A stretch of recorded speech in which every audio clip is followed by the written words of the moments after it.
शाम का वक्त था। सिराजुद्दीन ने देखा कि कुछ लोग एक युवती को गाड़ी पर लादे हुए ले जा रहे हैं। वह पीछे-पीछे भागा। लोग लड़की को अस्पताल में छोड़ आए। वह किसी तरह अस्पताल में दाखिल हुआ। अस्पताल के तंग कमरे में अंधेरा और दुर्गंध थी। डॉक्टर ने टॉर्च की फ्लैशलाइट उसके चेहरे पर मारी और फिर उसकी नब्ज टटोलने लगा।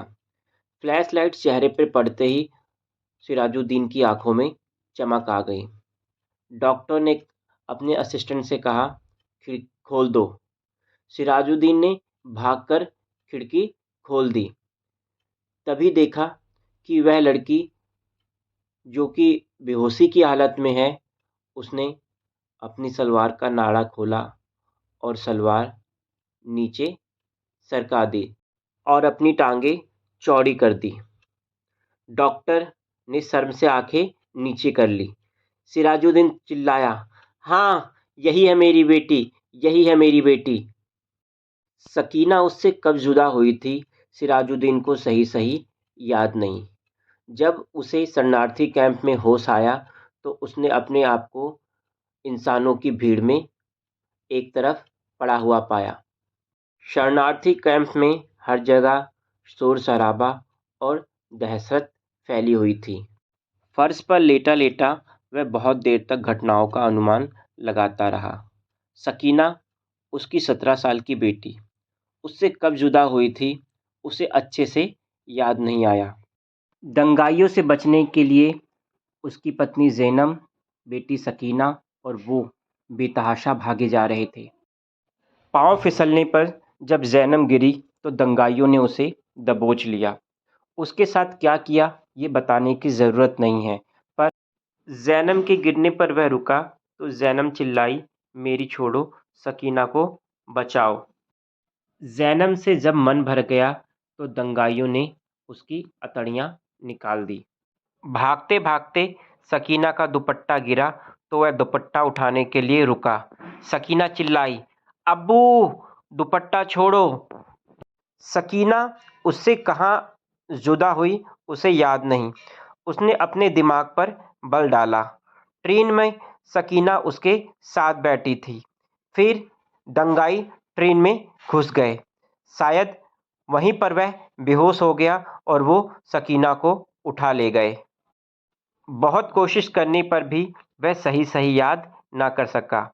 वह कैंप में पागलों सा घूमता रहा। मेरी सकीना को देखा, मेरी सक्कू को देखा। सकीना जिसके गाल पर एक मोटा काला तिल है।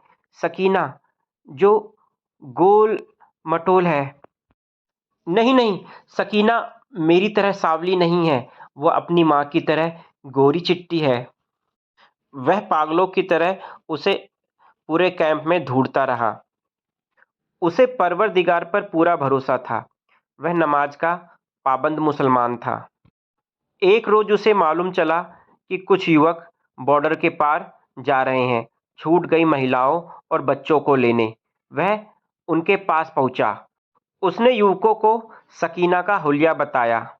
17 साल की है, गोल-मटोल, गोरी-चिट्टी और गाल पर काला मोटा तिल। चचा जान, हौसला रखें, खुदा पर भरोसा रखें। अगर वह जिंदा हुई तो ज़रूर आपकी अमानत हम वापस लेकर आएंगे। उसने युवकों का शुक्रिया कहा और खुदा से उनकी कामयाबी की दुआ मांगी।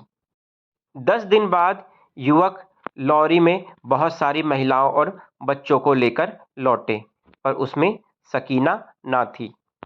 उन्होंने बॉर्डर के आसपास की कब्रगाहों पर भी पता किया था, पर उस तरह की किसी लड़की को दफनाया ना गया था।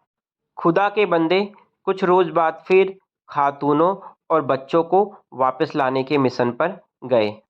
सिराज ने एक बार फिर उनकी कामयाबी के लिए दुआ मांगी। एक रोज कच्चे रास्ते पर उन्हें भटकती हुई एक लड़की दिखाई दी, जो कि सिराज के बताए हुए हुलिये के माफिक थी। लॉरी को देखकर लड़की बेतहाशा भागी। लड़कों ने उसका पीछा किया और उसे घेर लिया। तुम्हारे अब्बू सिराजुद्दीन कैंप में तुम्हें बेतहाशा ढूंढ रहे हैं। अब्बू का नाम सुन उसे कुछ कुछ यकीन आया।